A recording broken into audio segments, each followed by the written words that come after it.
Olá pessoal, seja bem-vindo ao podcast do professor Paulo Moraes.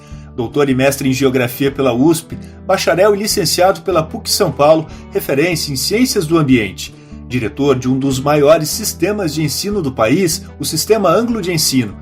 Escritor, pesquisador, professor. Aqui ele divide histórias vividas em 38 anos de magistério e fala dos bastidores e do dia a dia da educação. Aumente o volume que nossa aula vai começar.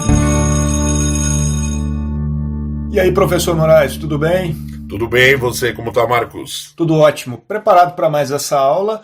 Nosso tema, os efeitos da pandemia na educação.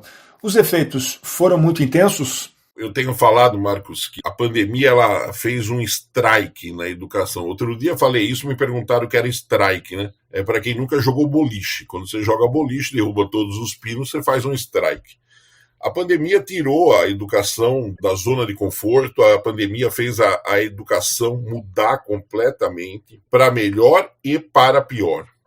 Isso é uma coisa que precisa ser analisado profundamente. Eu tenho visto as pessoas fazerem análises, às vezes, muito superficiais. Quando você detalha o efeito da pandemia, você precisa entender o país que nós moramos, com desigualdades gigantescas.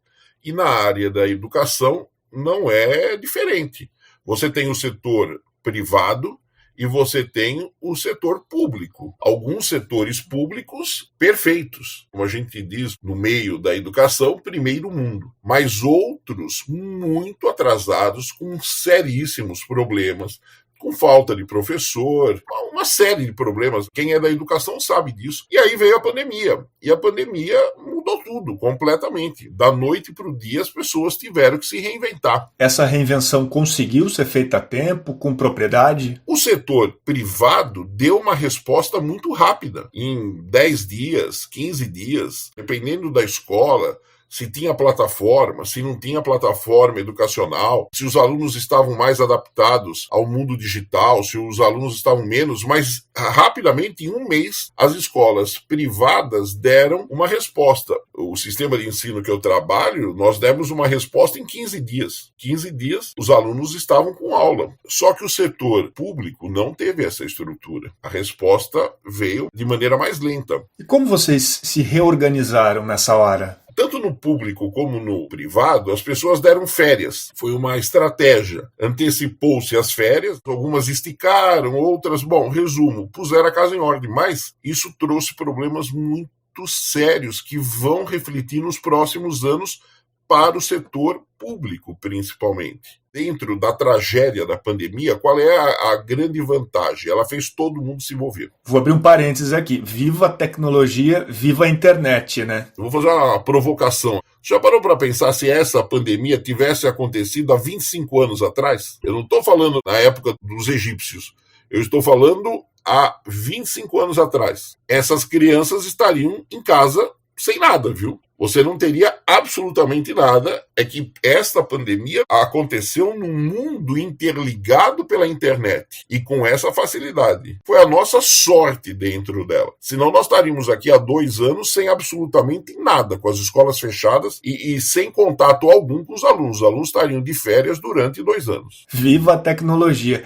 E na educação, o avanço foi ainda maior? Tecnologicamente demos um salto. Mas assim, qual vai ser o efeito pós disso? Vamos dizer 22 pós-pandemia. Primeiro, a desigualdade na educação vai se acentuar demais. O privado está investindo, os professores estão se capacitando e as escolas estão com plataformas educacionais, as aulas remotas vão ser híbridas, novas plataformas, novas tecnologias, uma nova realidade. No Estado, em alguns setores, parecido, né? O Estado que eu digo é o público. Em outros, a gente vai recomeçar do zero. E aí, a desigualdade vai se acentuar. Uma desigualdade que já era grande e vai se intensificar. Nós moramos num país que o cara não tem acesso, às vezes, à internet. Ah, mas tem o celular. O cara tem o celular, mas não tem a a internet para poder baixar e assistir as aulas na velocidade que é necessária. Do outro lado, você tem os professores com uma carga de aula gigantesca, tendo que cumprir, e há falta de professores também. E muitas vezes os professores sem equipamento. Você precisa de um equipamento. Você precisa da luz, você precisa do computador, você pode gravar no celular,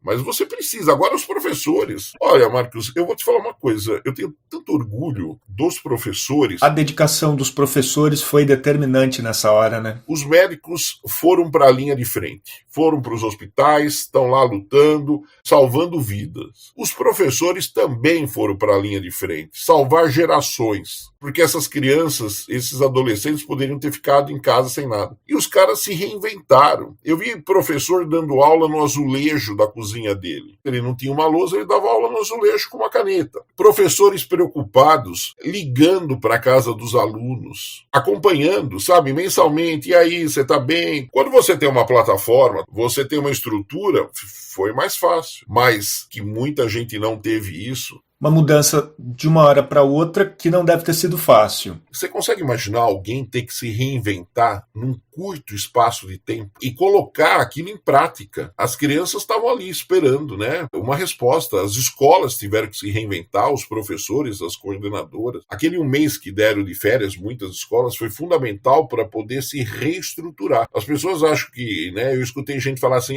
eles tiraram um mês de férias. Não, as escolas não tiraram um mês de férias. As escolas deram para as crianças um mês de férias para poder se reinventar. Isto me surpreendeu, porque as respostas que se deu, né, cada uma dentro do seu universo, foi fantástica. O que mais te impressionou nessa reação dos professores? O que me impressionou demais foi a criatividade dos professores. Esse professor dando aula no azulejo da casa dele. As professoras do infantil e do Fundamental 1, fantasiadas, contando histórias, usando sua criatividade. A família desses professores, eu vi aula onde a família representava essa interação. Isso me deixou tão feliz de ver a união e a troca das informações dos professores. Olha, eu estou fazendo isso e está dando certo. Os professores mais antigos são analógicos, os mais novos são digitais. Eu vi a união dos dois. Na hora que você pega um professor mais antigo, que não domina tanto a tecnologia, e coloca um professor mais novo, que domina a tecnologia, mas que não tem a experiência do mais antigo, na hora que o mais antigo, se apropriou das ferramentas e da tecnologia, esses caras se tornaram verdadeiros monstros, de maneira positiva, óbvio, porque você tinha experiência, conhecimento e a parte tecnológica. E os novos se espelharam e viram isso. Professores mais antigos que têm filhos, que têm netos, os filhos e os netos ajudando nesse salto tecnológico. Teve até a história de uma professora em apuros que te emocionou, né? Os alunos ajudando a professora tecnologicamente. Coitada, ficou atrapalhada, começou a ficar nervosa, chorou lá. E quem ajudou naquele momento a professora foram os alunos. Eles foram os professores dela. Foram os professores dela. E no final você vê uma união maravilhosa.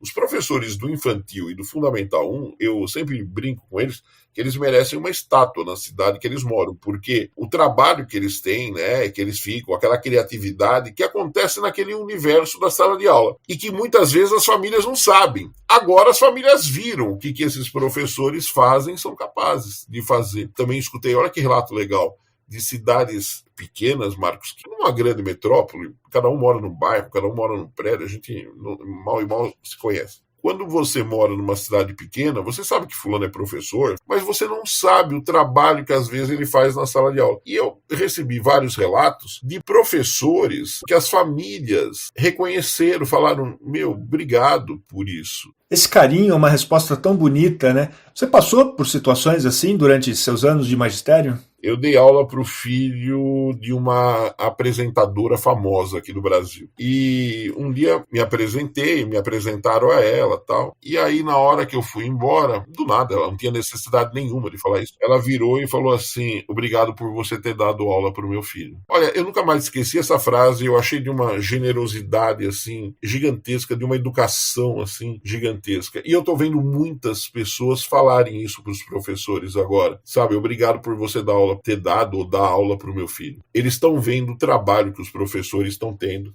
no meio dessa pandemia. Que bonito isso. E vi gente também dizer o seguinte: meu ciclo fechou, não quero essa parte tecnológica, vou seguir minha vida, vou fazer outras coisas. Isso também aconteceu. Poucos em relação aos outros, mas aconteceu. Histórias não vão faltar nesses 2 anos, né, do que a gente viveu. Tá certo, histórias bonitas, reinvenção, mas a gente precisa encarar a parte complicada de tudo isso, os efeitos ruins que a pandemia trouxe na educação. Quais são, Moraes? Aumentará a desigualdade? Resposta: sim, isso vai acontecer. E a gente consegue mensurar isso? As pessoas começam a chutar uns números. A educação vai regredir 20 anos. Acordo de manhã, coloco um número na cabeça, vem aqui e falam isso daí. Eu não sei de onde se tiram esses números. É até uma irresponsabilidade. Nós vamos ter que correr atrás. As crianças que estavam em fase de alfabetização, no público, aquelas bem iniciais, e que muitos tiveram aula à distância nesse momento, você vai voltar. É como se a criança tivesse parado 2 anos de férias. Vai começar do zero de novo, no processo de alfabetização. E vai passar. Agora, a gente precisa tomar um baita cuidado no Brasil, porque vão começar a usar isso de desculpa para falar que porque a educação não vai bem. Nós não podemos esquecer que antes da pandemia, nas avaliações internacionais, o Brasil aparecia em penúltimo ou último lugar, em todos os anos nas avaliações. E isso há anos que vem acontecendo. Até eu conversava com um amigo meu, ele falou: você acha que vai mudar a posição? Eu fiz: como vai mudar a posição? Só se a gente sair da avaliação. Se a gente já tinha o penúltimo, último lugar nas avaliações internacionais. E falando nisso, para ilustrar, resultados de 2018 do PISA, avaliação mundial da OCDE, Organização para a Cooperação e Desenvolvimento Econômico, 2/3 dos brasileiros de 15 anos sabem menos que o básico de matemática. Estamos entre os 10 últimos colocados. Em leitura, o Brasil conseguiu manter a posição de 2015, mas segue atrás de mais de 50 países e regiões econômicas. Já em ciências, o país caiu para uma colocação abaixo de pelo menos 65 participantes. A avaliação é realizada a cada 3 anos. Como que a gente sai desse beco? Vai ter que se investir muito. Nós vamos ter que correr atrás do prejuízo, mas tudo se reconstrói. Nós vamos ter que reconstruir. Eu acho que vale a experiência do privado com as plataformas, com o que está sendo construído, para que isso seja incorporado dentro das políticas públicas, para que a gente dê um salto no processo educacional. Que a educação vai ser exatamente igualzinha como era em março de 2020, esquece. Aquilo acabou. É uma nova realidade que vem pela frente. E você vê movimentação no país para a gente se reerguer? No setor privado, sim. No setor público, há algumas movimentações, mas ainda muito lentas. Então, nós vamos ter que investir, nós vamos ter que repensar e agir. Tendo um planejamento, a gente pode aproveitar para dar um salto, então. Eu acho que, assim, vai ser melhor. A gente vai sair bem melhor com relação à educação. Tecnologicamente, vamos sair muito mais avançados. As ferramentas existem. Nós demos um salto de alguns anos tecnológicos, já de ferramentas que tinham, que demorariam para ser implantadas e que foram implantadas no processo como um todo educacional. Não dá mais para dissociar tecnologia de educação, né? Algo fundamental hoje. Fundamental. O problema está exatamente na possibilidade da pessoa ter acesso ou não a essas tecnologias para você poder criar, né, para você poder andar dentro do processo educacional. Muitos lugares sequer têm internet, infelizmente. Internet hoje é fundamental que todos tenham. Algum aparelho, pode ser um tablet, pode ser um computador, pode ser um celular, é importante que as pessoas tenham, desde que saibam usar. Tem isso também. Há uma preocupação com os pais, e eu concordo com isso também. Você tem um limite de utilização do que você utiliza, mas é apenas uma ferramenta, deixar isso bem claro. Eu acho que tudo isso a pandemia está fazendo as pessoas repensarem, as famílias repensarem. Nunca mais vai ser igual a março de 2020. A gente vai entrar numa nova realidade, pode ser boas, as novidades, e eu acredito nisso, pode dar errado, pode ter problemas na frente, isso a gente também pode encontrar. Isso aí, Moraes, a gente vai encerrando esse episódio, mas temos bastante assunto sobre esse tema ainda, né? O assunto é longo, eu acho que exige até uma reflexão detalhada de vários temas, porque o que nós estamos vivendo mudou a história da educação. Fechado. Mais sobre educação e pandemia, então, no próximo episódio. A gente espera vocês. Se estiver ouvindo no Spotify, Aproveite para seguir nosso canal e ativar as notificações para ficar sempre ligado dos novos episódios. E conte a sua história também. Você é educador? Como foi se reinventar durante a pandemia? Entre lá no Facebook ou no Instagram do professor Paulo Moraes e mande seu recado. Até a semana que vem. Um abraço, Moraes. Um abraço.